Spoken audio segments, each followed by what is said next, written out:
nicotine, there's a flavor full of fun.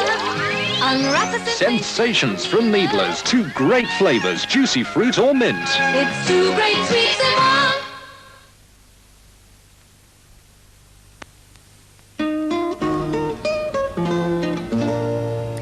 In Day by Day tonight, at 6, James Montgomery talks to an overjoyed Lord Romsey, possibly Prince Charles' best man. There's also a half-hour special programme about the royal engagement from ITN, and that's at 7 o'clock. But now, the latest world news from ITN with the time on Southern at 5:45.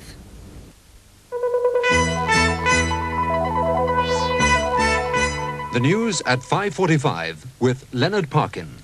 Prince Charles and Lady Di are to be married in the summer. Good evening.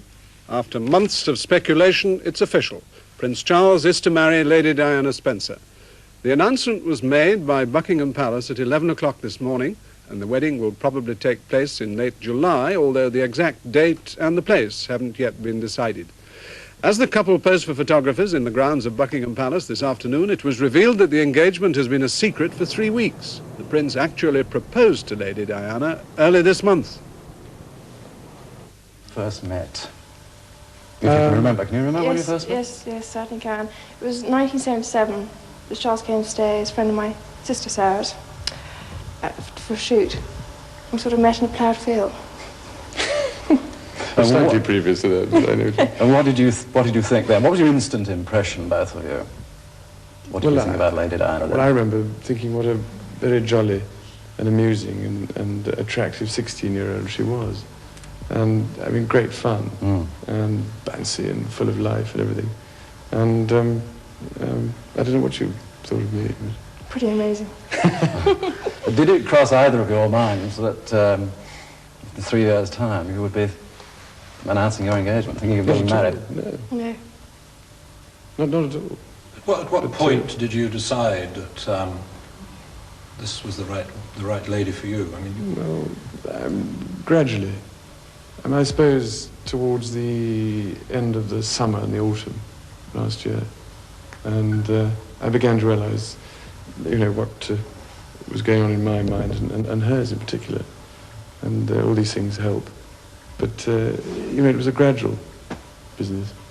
Did you find it a very hard decision, Lady Diana? I had a long time to think about it, because I knew the pressure was on both of us. And, well, it wasn't a difficult decision in the end. It's what I wanted. It's what I want. What about the proposal, Your Royal Highness? How did that come about? Well, I asked Diana before she went to Australia, 2 or 3 days before, because I thought it'd be a good idea that, apart from anything else, if she went to Australia, she could then think about it, and if she didn't like the idea, she could say she didn't, or if she did, she could say that. But in fact, you actually said... Yes, quite promptly. before you went to Australia? Yes. And then we had to sit on it for 3 weeks. Must have been an agonising 3 weeks. Did you speak at all? I mean, the phone lines must have been pretty busy between here and Australia. Yes, we tried, but it was quite difficult because I think there was a certain amount of press interest there, although they never actually found you, did they? No. But I rang up on one occasion and I said, can I speak? And they said, no, we're not taking any calls. So I said, well, is the Prince of Wales speaking? How do I know it's the Prince of Wales? Came back to reply. She said, well, you don't, but I am, in a little rage. Can you find the words to sum up how you feel today, both of you? Difficult to find the right sort of word, isn't it, really? Just delighted and happy. And I'm amazed that she's been brave enough to take me on. Lady Diana's father, Earl Spencer, said he was absolutely delighted at the news. John Underwood asked him when he first heard about it. About a week ago, she telephoned me, and he telephoned me. I knew from what they said that she was going to marry him. I understand that Prince Charles actually asked you for your daughter's hand. Yes, he did, very nicely.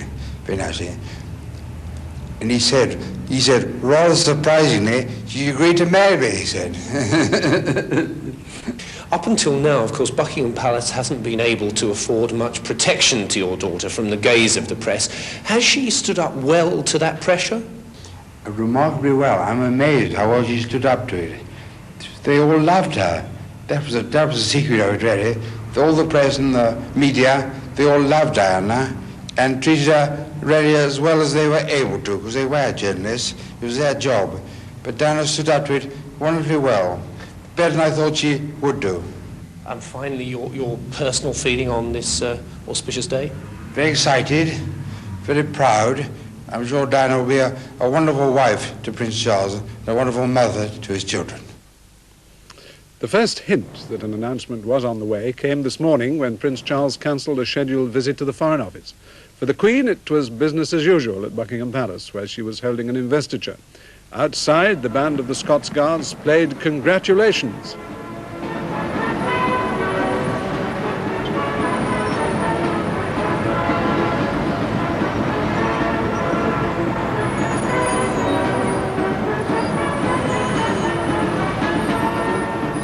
Later, Earl Spencer and his wife mingled with the sightseers.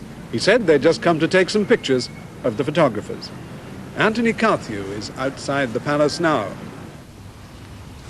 Well, the happy couple, as we now can call them, are staying in tonight. There's a family dinner with the Queen and the Duke of Edinburgh. And this is the way the pattern is going to be from Lady Diana from now on. A complete change in her lifestyle.